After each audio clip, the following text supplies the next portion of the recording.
Tea with Justine. Guess what? My book is officially available worldwide via Amazon, Pocket Full of Dreams, and I'm so excited because I've been working on this for 8 years. And we had an awesome launch party at La Durée, which was so perfect because Paris actually plays a very significant role in my healing journey post-abusive relationship, which is what the book is about.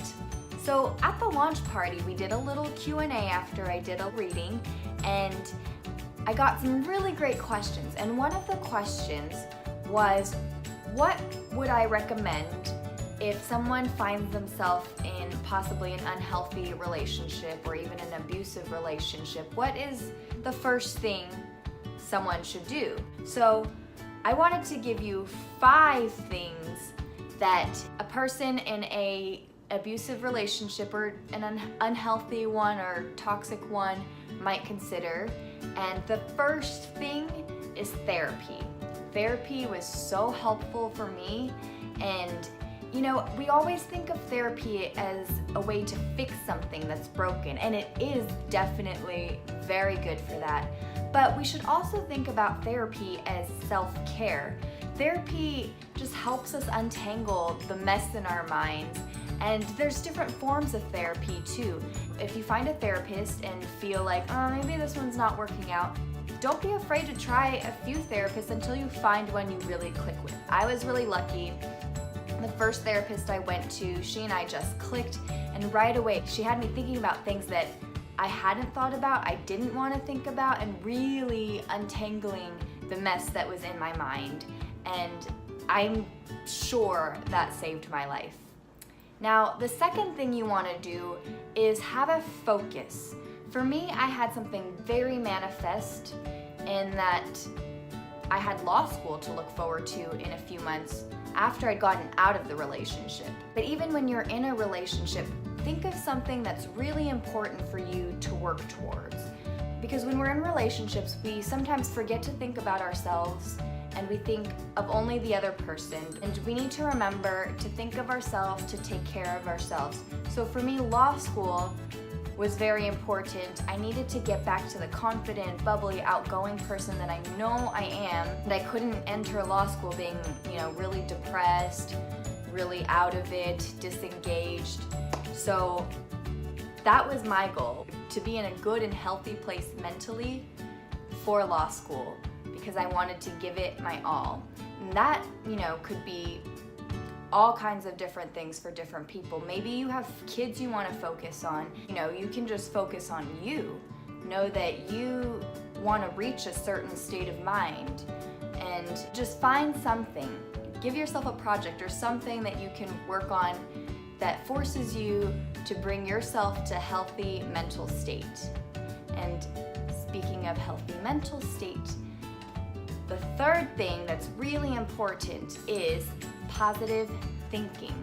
Now, I realize that not everyone is a natural optimist. I may have a good disposition in that sense because I am naturally very positive, very optimistic, and always looking for the silver lining in things.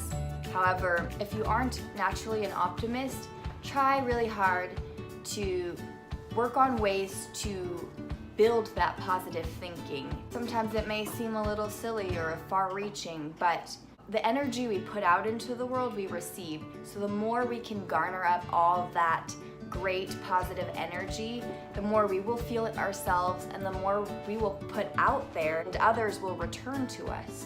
My therapist really helped me with that as well. So maybe you can find a therapist that helps you with positive thinking, or a group, or maybe it's exercise that gives you positive energy and thinking. Maybe it's some kind of art therapy, or maybe it's journaling, maybe whatever it is that helps you get into a good, positive headspace. Try to do that as much as possible. And we're never all gonna always be so happy and jolly and chipper, but the more you can remember to bring yourself to that place, the more you're going to be able to put yourself at the top. Positive thinking, I'm a great believer in that. And number 4, also really, really, really important, is be kind to yourself. We are our own worst critic, and we need to learn to speak to ourselves kindly. We are always putting ourselves down, thinking maybe that wasn't good enough or we could do more. Be kind to yourself. And not to mention, we really need to be more forgiving of ourselves. We are all humans, we make mistakes. Forgiving yourself is one of the hardest things, but keep that in mind. Number 5, have faith. Now, I am naturally a person of strong faith. I was raised Catholic, not very strictly Catholic, but I was always drawn to my own faith. Now, whether you believe in God or not, believe in something that gives you strength to carry on, and trust that everything happens for a reason and that you have the power to lift yourself up. That is the most important thing. So have faith in yourself, that you are so worth loving, you are so worth respecting, you are so worth valuing. So those are my 5 tips for if you're feeling like you might be in an unhealthy situation or just something's not right. Go to therapy, have a focus, be positive, be kind to yourself, and have faith. I have faith in you. So thank you all for tuning in. Please leave your thoughts and your questions below in the comments. I would love to hear what you think, if you have other suggestions, and remember to subscribe to our channel so we can discover the world through tea together, and follow us on all your favorite social media platforms. Thanks again, darlings. And don't forget to check out our book and leave us a comment on Amazon. All right, have a good one. Toodles! This is the best thing ever from lingerie.